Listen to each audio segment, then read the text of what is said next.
श्री शिवाय नमस्तुभयम, हर हर महादेव। दोस्तों, आप सभी लोग जानते हैं कि 24 अगस्त 2026 को पड़ रहा है श्रावण माह का आखिरी सोमवार। दोस्तों, यह जो सोमवार है श्रावण महीने में पड़ने वाला सबसे बड़ा सोमवार है, क्योंकि यह श्रावण महीने का आखिरी सोमवार है। विशेष महत्व होता है और ऐसा दिन पूरे साल में सिर्फ एक ही बार आता है। और दोस्तों, आप सभी लोग जानते हो कि सोमवार का अगर सबसे बड़ा कोई उपाय है तो वह 108 चावल के दाने वाला उपाय है। तो दोस्तों, इस श्रावण माह के आखिरी सोमवार के दिन आप लोगों को इस 108 चावल के दाने वाले उपाय को ज़रूर करना है। बहुत सारे लोग होंगे जिन लोगों ने इस पूरे श्रावण महीने में इस उपाय को न किया हो, मतलब पूरा महीना निकल गया और उन्होंने किसी भी सोमवार को इस 108 चावल के दाने वाले उपाय को न किया हो। पर दोस्तों, आपके पास एक बिल्कुल आखिरी मौका बचा हुआ है, जो कि 24 अगस्त के दिन। तो इस दिन आप लोगों को इस वाले उपाय को ज़रूर कर लेना है। भले ही आपने पूरे श्रावण महीने भर अभी तक इस उपाय को ना किया हो, पर अगर आपने इस श्रावण महीने के आखिरी सोमवार के दिन अगर इस वाले उपाय को कर लिया तो आपको इस उपाय को करने का वह फल मिलेगा जिसकी आपने कभी कल्पना भी नहीं करी होगी। इसीलिए आप लोग इस वाले उपाय को एक बार जरूर कर लेना, ताकि आप लोगों के हाथ से ये आखिरी मौका ना जा सके और आपको इस उपाय को करने का फल मिल सके। दोस्तों, यह उपाय पंडित जी ने अपनी अभी की ही शिव महापुराण की कथा में बताया है, जिस उपाय को आज हम आपको बहुत अच्छे से समझाने वाले हैं। इस वीडियो को देखने के बाद इस उपाय को समझने के लिए आपको कोई और वीडियो को देखने की ज़रूरत नहीं पड़ेगी। तो चलिए दोस्तों, उपाय को शुरू करते हैं। देखिए, ये श्रावण महीने के सोमवार के दिन ये इतना खास होता है, इतना महत्वपूर्ण होता है। देखा है कभी कभी बड़े बड़े पूजा पाठ अनुष्ठान से जो मनोकामना पूर्ण नहीं होते, वो श्रावण महीने के दिन एक छोटे से उपाय करने से ही आपकी मनोकामना पूर्ण करने का हो जाती है। और बहुत सारे लोगों ने इस उपाय को किया भी है और उनको इस उपाय को करने का फल भी ज़रूर मिला है। अगर आप लोग भी इस उपाय को करना चाहते हैं तो आप इस उपाय को पहले अच्छे से समझ लेना, सुन लेना, उसके बाद करना। आपको इस उपाय का फल ज़रूर मिलेगा और इस उपाय को कर लेने से आपके घर में चाहे किसी भी प्रकार की दुख और समस्या क्यों ना चल रही हो, आपको उसका कारण भी नहीं पता है कि भाई यह समस्या किस कारण से चल रही है, उसका कुछ भी कारण हो सकता है, जैसे पितृदोष हो सकता है या किसी भी तरह का मंगल दोष भी हो सकता है। तो इस दिन आप लोगों को ये वाला उपाय कर लेना है। ये एक ऐसा उपाय है जिस उपाय को अगर किसी विशेष दिन पर किया जाए तो भाई उस विशेष दिन का जो है वह तो हमें मिलता ही मिलता है, पर हमने उस दिन पर इस उपाय को किया है तो हमें उससे भी बड़ा फल मिलता है। और फल बहुत जल्दी मिलता है, क्योंकि आप इस उपाय को बहुत ही बड़े और विशेष दिन पर कर रहे हो। तो चलिए अब उपाय के बारे में बात करते हैं, लेकिन उससे पहले आप लोगों को यह जानना आवश्यक है कि आखिर यह उपाय किस समय करना है, किसको करना है और कैसे करना है। तो चलिए हम आगे आपको वीडियो में एक एक करके बता देते हैं। लेकिन उससे पहले अगर आप लोग हमारे चैनल पर नए हैं तो हमारे चैनल को सब्सक्राइब कर लेना और इस वीडियो को लाइक करके कमेंट बॉक्स में श्री शिवाय नमस्तुभ्यम, ओम नमः शिवाय ज़रूर टाइप कर देना। तो दोस्तों, इस 108 चावल के दाने वाले उपाय को हमें इस आखिरी सोमवार के दिन कैसे करना है, किसको करना है, किस समय करना है और कहाँ पर करना है, ये सारे सवालों के जवाब आपको इस वीडियो में मिल जाएंगे। और जो ये वीडियो देखेगा भाई, उसको 108 चावल के दाने वाला उपाय ज़रूर करना चाहिए, क्योंकि इस दिन एक चावल के दाने का भी बहुत ही बड़ा और विशेष महत्व होता है। और जब बात आ जाए 108 चावल के दाने की, तो ये सोने पे सुहागा वाली बात हो जाती है और यह एक बहुत ही बड़ा उपाय हो जाता है इस श्रावण के आखिरी सोमवार का।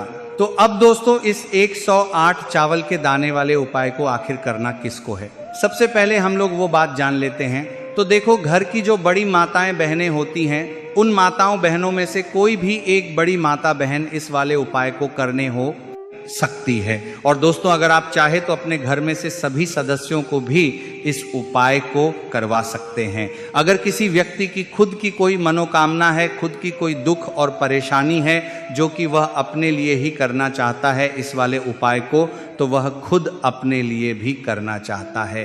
ये कोई अपने लिए ही करना चाहता है, खुद जो ये बातर है उस व्यापार को अपने लिए भी करना चाहता है। किसी व्यक्ति की कोई खास करना चाहता है, ये कोई नहीं करना चाहता है, ये बात सकता है। बाकी अगर कोई घर में से ऐसा है जो कि अपने पूरे घर परिवार की सुख और शांति के लिए यह वाला उपाय करना चाहता है, तो भाई वह भी कर सकता है, उसमें भी कोई दिक्कत वाली बात नहीं है। कहने का मतलब यह है कि इस उपाय को हर एक सदस्य भी कर सकता है और पूरे घर परिवार के सदस्य के लिए घर की बड़ी माताओं बहनों में से कोई एक माता बहन भी कर सकती है। माताएं बहनें अगर घर में उपस्थित ना हो या वह यह वाला उपाय ना कर पा रही हो, तो फिर घर का कोई बड़ा सदस्य भी इस 108 चावल के दाने वाले उपाय को कर पा रही हो, जो कर पा रहे वाले के सदस्य मिलेगा सकता है, चाहे फिर वह पुरुष ही क्यों ना हो, उसमें कोई भी दिक्कत वाली बात नहीं है। अब दोस्तों, इस 108 चावल के दाने वाले उपाय को हमें करना कहाँ पर है? हमें इसे शिव जी के मंदिर में जाकर करना है। बहुत सारे लोग प्रश्न करते हैं, हर एक उपाय को करते समय क्या हम इस उपाय को घर पर कर सकते हैं? तो इस वाले उपाय को आप घर पर नहीं करना है। ये करने को नंबर पान करता है, या तो सम्माल 1-8 सर्वी के नंबर पान करने के आती, या तो सम्माल 1-8 सर्वी के करने के इसके आती के सर्वी के सकते हो। इस वाले उपाय को करने के लिए आपको शिव जी के मंदिर ही जाना पड़ेगा। उसके बाद में दोस्तों, जो अगला प्रश्न निकल कर आता है वो ये आता है इस उपाय को लेकर कि आखिर इस उपाय को हमें किस समय करना है, सुबह के समय करना है कि शाम के समय करना है? तो देखो, इस वाले उपाय को आप लोग सुबह के समय भी कर सकते हो और शाम के समय प्रदोष काल में भी कर सकते हो। अब अगर आप पूछो कि भाई सबसे उत्तम समय कौन सा रहेगा इस 108 चावल के दाने वाले उपाय को करने का, तो हम आपसे बस यही कहेंगे कि इस उपाय को आप सुबह के समय करेंगे तो ज्यादा बेहतर होगा। बाकी अगर प्रदोष काल शाम के समय भी करेंगे तो भी अच्छा होगा, उसमें कोई भी दिक्कत वाली बात नहीं है। तो अब दोस्तों, जो अगली सबसे बड़ी और महत्वपूर्ण बात आती है वह ये आती है कि सुबह अगर हम उपाय को करेंगे तो हमें कितने बजे से लेकर कितने बजे तक के बीच में करना है, और शाम के समय प्रदोष काल में करेंगे तो हमें कितने बजे से लेकर कितने बजे के बीच में करना है। तो देखो, सुबह जितनी जल्दी हो सके आप उपाय को करने की कोशिश करना। बाकी अगर किसी कारणवश लेट भी हो जाओ, थोड़ी देर भी हो जाए, तो 10 या 11-12 बजे तक भी आप उपाय कर लेना, पर 1200 बजे से ज्यादा देरी ना हो, ठीक है? इस बात का ध्यान रखना। उसके बाद में दोस्तों, अगर शाम के समय प्रदोष काल की बात करें, प्रदोष काल का जो समय होता है वह शाम के 6:00 बजे से शुरू हो जाता है। मतलब शाम के 6:00 बजे से लेकर 7:00 बजे के बीच का जो समय होता है, ये समय प्रदोष काल का समय होता है। पर अभी जो मौसम चल रहा है, इस मौसम में शाम बहुत देरी से होती है, तो आप इस उपाय को 7:00 या 8 बजे के बीच में भी कर सकते हो। मतलब शाम के 6:00 बजे से रात 8 बजे के बीच में आप कभी भी इस वाले उपाय को कर सकते हो, उसमें कोई भी दिक्कत वाली बात नहीं है। अब दोस्तों, यहाँ पर इस उपाय को लेकर एक और सबसे बड़ी बात यह निकल कर आती है कि इस 108 चावल के दानों को हमें लेना कहाँ से होता है, और हमें इस उपाय को करने के साथ में और कुछ भी सामग्री ऐसी होती है जो शिव जी के मंदिर लेकर जानी पड़ती है।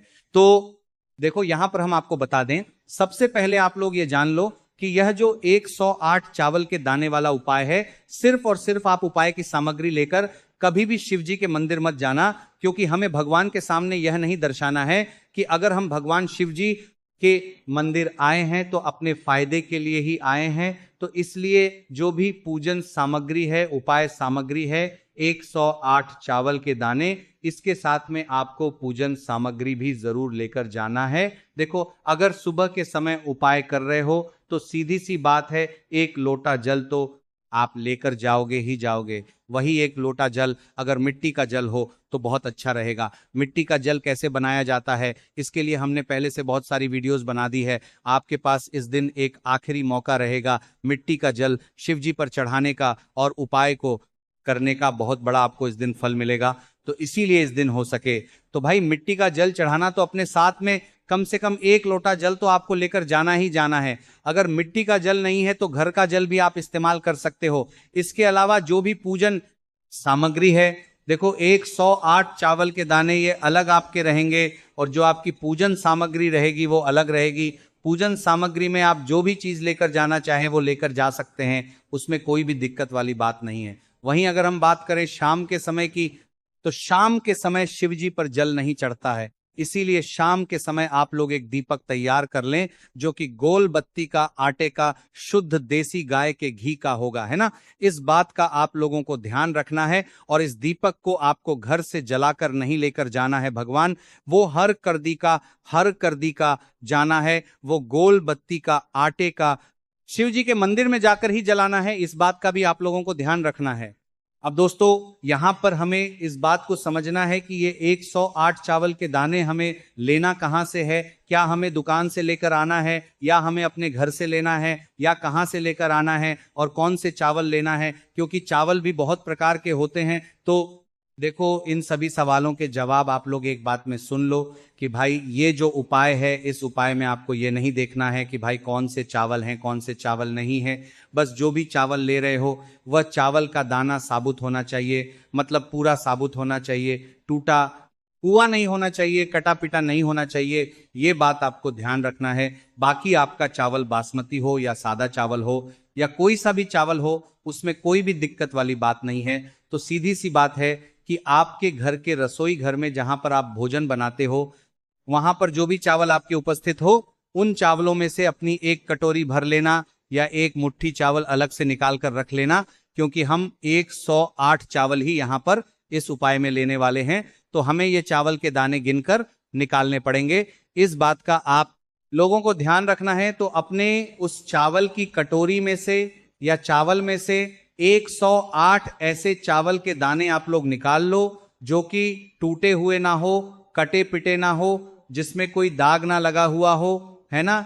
अच्छे साबुत चावल के दाने 108 दाने आप लोग निकाल कर रख लो और इन्हें किसी भी एक कागज की पुड़िया में या किसी एक छोटी सी कटोरी में आप लोग रख लो, ताकि ये सुरक्षित रहे, आपके एक भी चावल का दाना इधर उधर ना हो और आपका उपाय भी पूरा अच्छे से हो जाए। तो भाई जैसे ही आपकी उपाय की जो सामग्री है 108 चावल के दाने ये तैयार हो जाते हैं, उसके बाद आपको जो भी अपनी पूजन सामग्री है सुबह के समय कर रहे हो तो 1 लोटा जल या पूजन सामग्री जो लेकर जाना चाहो उसकी भी तैयारी कर लेना। और शाम के समय जाता है रहे हो तो भाई अपना जो दीपक है उसे तैयार कर लेना, ठीक है। और उपाय को करते समय शुद्धता का विशेष रूप से ध्यान रखना, ठीक है। सुबह सुबह स्नान करने के बाद ही उपाय को करने की आप लोग तैयारी करना। उसके बाद अगर शाम के समय की बात करें तो शाम के समय आपको स्नान करने की जरूरत नहीं है, पर शुद्धता का ध्यान रखना है। आपको स्नान तो नहीं करेंगे, आप हाथ मुंह धोकर भी इस वाले उपाय को शाम के समय प्रदोष काल में कर सकते हैं, इसमें कोई दिक्कत वाली बात नहीं है। तो आप अपने उपाय की पूरी सामग्री तैयार करके आपके पास ही में जो आपका शिव मंदिर हो वहां पर पहुंच जाइए। सबसे पहले शिव मंदिर में जाकर आप लोगों को उपाय नहीं करना है, पहले भगवान के दर्शन करना है, भगवान से आशीर्वाद प्राप्त करना है, फिर शिव जी की शिवलिंग के पास में आना है। शिवलिंग के पास में आने के बाद आप जो पूजन सामग्री लेकर आए हुए हैं, जैसे कि सुबह गए हुए होंगे, तो 1 लोटा जल और जो भी पूजन सामग्री लेकर आए हैं आप उनसे भगवान शिव जी की पूजन कीजिए। सबसे पहले तो 1 लोटा जल ही चढ़ेगा, उसके भगवान शिव जी की पूजन कीजिए, लेकिन 1 लोटा जल भगवान शिव जी की पूजन कीजिए, बाद में आपकी पूजन सामग्री चढ़ेगी। उसके बाद में अगर दोस्तों शाम के समय अगर आप इस उपाय को कर रहे हो तो अपने साथ में कम से कम एक जो दीपक है गोल बाती का जो आप अपने साथ में लेकर गए हो, उस दीपक को मंदिर में जाकर अपनी माचिस से जलाना है और उस दीपक को शिवलिंग के पास में रखना है, ठीक है। इस दीपक को रखने के बाद ही आप लोगों को अपना यह वाला उपाय शुरू करना है और दीपक को ज्यादा पास में मत रखना। वैसे भी मौसम बदल रहा है, भगवान शिव जी को आंच नहीं लगनी चाहिए, है ना।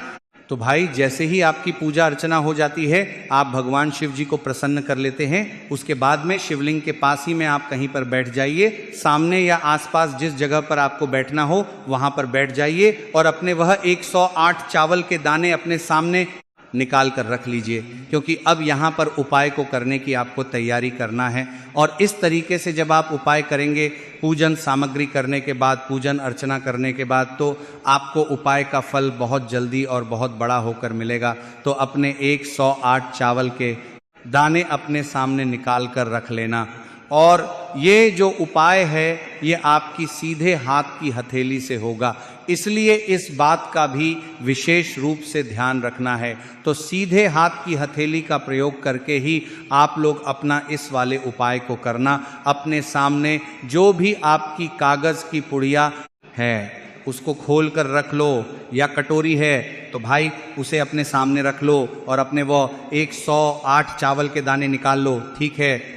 उसके बाद में दोस्तों अब आपको क्या करना है कि शिवलिंग आपके सामने होगी, तो आपने वो 108 चावल के दाने एक एक करके आपको शिव जी के शिवलिंग के ऊपर चढ़ाना है। कहाँ पर चढ़ाना है? शिवलिंग के ऊपर चढ़ाना है, और कहीं पर भी नहीं चढ़ाना है। आपको अपने हथेली से तो शिवलिंग के ऊपर चढ़ाना है, भले ही फिर वह अपने आप जलाधारी पर गिर जाए या मतलब वहीं पर गिर जाए, उसमें कोई दिक्कत वाली बात नहीं है, पर आप चढ़ाओ शिवलिंग के ऊपर ही। तो आपको क्या करना है, अपना पहला चावल का दाना उठाना है श्री शिवाय का, लेकिन अपने अपना हो बात नमस्तु भय्यम बोलना है और शिवलिंग पर चढ़ा देना है। इसी तरीके से दूसरा चावल का दाना उठाना है, शिवलिंग पर चढ़ाना है और मंत्र बोल देना है। और फिर तीसरा चावल का दाना उठाना है, श्री शिवाय नमस्तु भय्यम बोलना है और चढ़ा देना है। इसी प्रकार से आपको पूरे 108 चावल के दाने एक एक करके शिव जी के शिवलिंग के ऊपर चढ़ाना है और भगवान से प्रार्थना करते जाना है। मतलब प्रार्थना तो आपको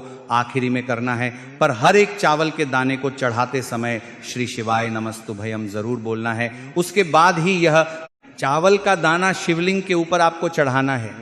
जैसे ही आपके 108 चावल के दाने शिवलिंग के ऊपर चढ़ रखे जाते हैं, तो भाई उसके बाद में आपको क्या करना है, भगवान से अपनी मनोकामना बोलना है। मनोकामना भी कब बोलना है? जब आपका 108वां चावल का दाना आपके सीधे हाथ की हथेली में हो और आप उसे चढ़ाने के लिए जा रहे हो। श्री शिवाय नमस्तु भयम बोलकर उस आखिरी चावल के दाने को शिवलिंग के ऊपर चढ़ा देना और भगवान से फिर अपनी वह मनोकामना बोल देना, जिस मनोकामना के लिए आप लोग अपना ये वाला उपाय कर रहे हो, जिस भी दुख और परेशानी के लिए आप लोग अपना ये वाला उपाय कर रहे हो। उसके बाद में जैसे ही आप अपनी मनोकामना बोल देते हो, आपका ये वाला उपाय पूरा हो जाता है। पर दोस्तों, उपाय को करने के बाद आप लोगों को 2 मिनट भगवान शिव जी के मंत्र का जाप ज़रूर करना है। और मंत्र का जाप करने के बाद, भगवान से एक मंत्र का जाप करने के बाद, भगवान से एक मंत्र का जाप करने के बाद आप लोगों को 2 मिनट भगवान शिव जी के बाद, भगवान शिव जी के बाद, भगवान शिव जी के बाद मंत्र का जाप करने के बाद, या आपका भगवान शिव जी के बाद, भगवान शिव जी के बाद, भगवान शिव जी के बाद, भगवान शिव जी के बाद, या आपका अपने मंत्र का जाप करने के बाद भगवान शिव जी के बाद, भगवान शिव जी के बाद, भगवान शिव जी के बाद, भगवान शिव जी के बाद, भगवान शिव जी के बाद, भगवान शिव जी के बाद, भगवान शिव जी के बाद, भगवान शिव जी के बाद, भगवान शिव जी के बाद, भगवान शिव जी के बाद, भगवान शिव जी के बाद, भगवान शिव जी के बाद, भगवान शिव जी के बाद, भगवान शिव जी के बाद, भगवान शिव जी के बाद, भगवान शिव जी के बाद, भगवान शिव जी के बाद, भगवान शिव, और बार प्रार्थना करना है अपनी मनोकामना के लिए या अपनी जो भी दुख और परेशानी है उसके लिए। इसके बाद में आप लोग भगवान को देखकर, भगवान से प्रार्थना करके, उनसे आशीर्वाद लेकर वहाँ से उठ सकते हैं और अपने घर पर जा सकते हैं। और अपने